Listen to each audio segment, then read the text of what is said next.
نضمن حقوق المرأة في سوريا الجديدة. بالطبع كنساء هنا في روجافا منذ بداية الثورة وحتى اليوم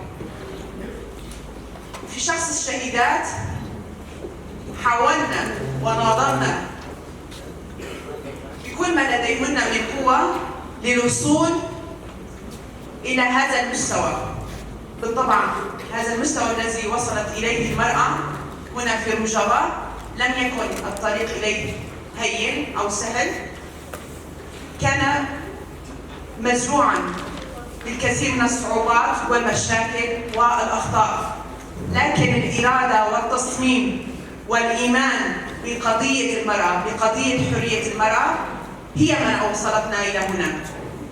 رغم كل العوائق والعقوبات والصعوبات استطعنا الوصول إلى هذه المرحلة بالطبع لأن كل واحدة منا سواء كنا النساء اللواتي المتواجدات هنا وغيرهن، لأنهن عانينا على مدى سنوات طوال وعلى مدى آلاف السنين من سياسات الإجحاف والإنكار والتحييد، لكن بوجود الفلسفة والفكر الحر استطعنا مع بداية ثورة المرأة في روجافا أن ننظم أنفسنا وأن نكون يدا واحدة لنستطيع السير معا نحو الحرية ونحو الديمقراطية والتغير الجذري الذي قمنا به في المجتمع. بالطبع نحن كمقاتلات وحدات حماية المرأة كنا جزءا من هذا التغير، جزءا من هذه الثورة، لأننا بنات هذا المجتمع. في البداية أمهاتنا هن من أعطينا هذه الثقة لنا، هن من ربينا روح الوطنية وروح المسؤولية والغيرة على الوطن والقيم الإنسانية. هذه الأمهات هن اللواتي ربينا هذا الشيء في شخصياتنا ومع انضمامنا لوحدات حماية المرأة.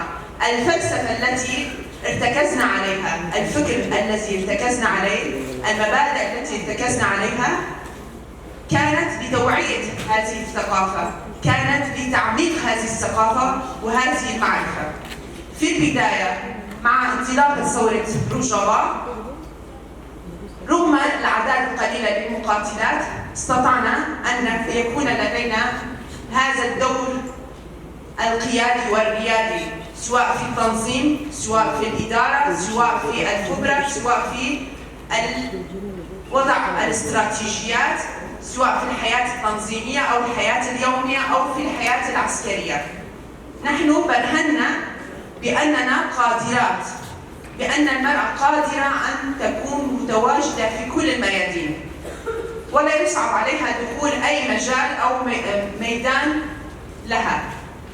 وكوحدات حماية المرأة منذ الانطلاقة نحن ارتكزنا على مبادئ حقوق المرأة وحريتها، ضمان حقوق الشعب وضمان حريته بكافة أطيافه ومكوناته وألوانه، لأن هذه الحقيقة لا يمكن أن تتجزأ رغم محاولة الأنظمة تجزئة كل هذه القضايا، تجزئة المجتمع، تجزئة قضية المرأة بحد ذاتها. لكننا كوحدات حماية المرأة سعينا وناضلنا بأن نكون في كل ميدان، سواء كان التنظيمي أو الفكري أو الاجتماعي أو الحياتي أو العسكري. وخلال مراحل الثورة استطعنا الوصول إلى هذا المستوى الذي نحن عليه اليوم.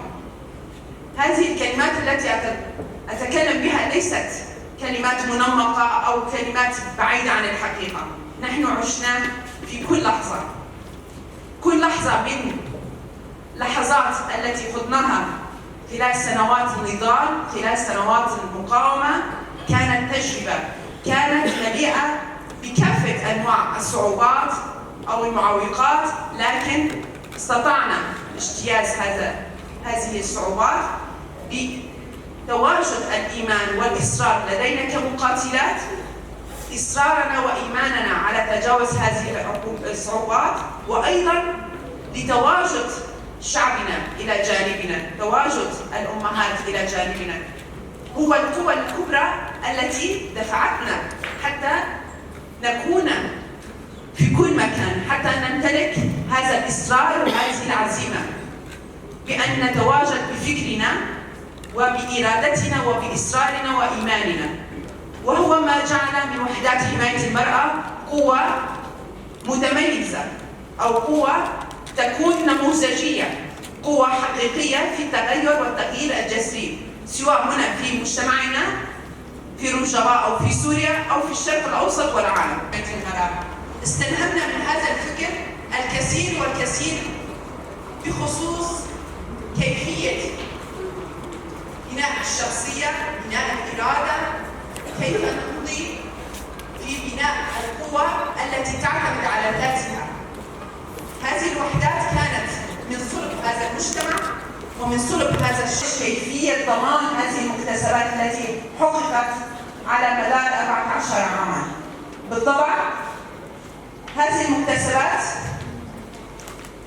خلال كل مرحلة من المراحل التي خضناها، سواء من 2011 حتى 14 نساء العالم بفدائية وإرادة رفيقة آرين ميركان زهراء وريم.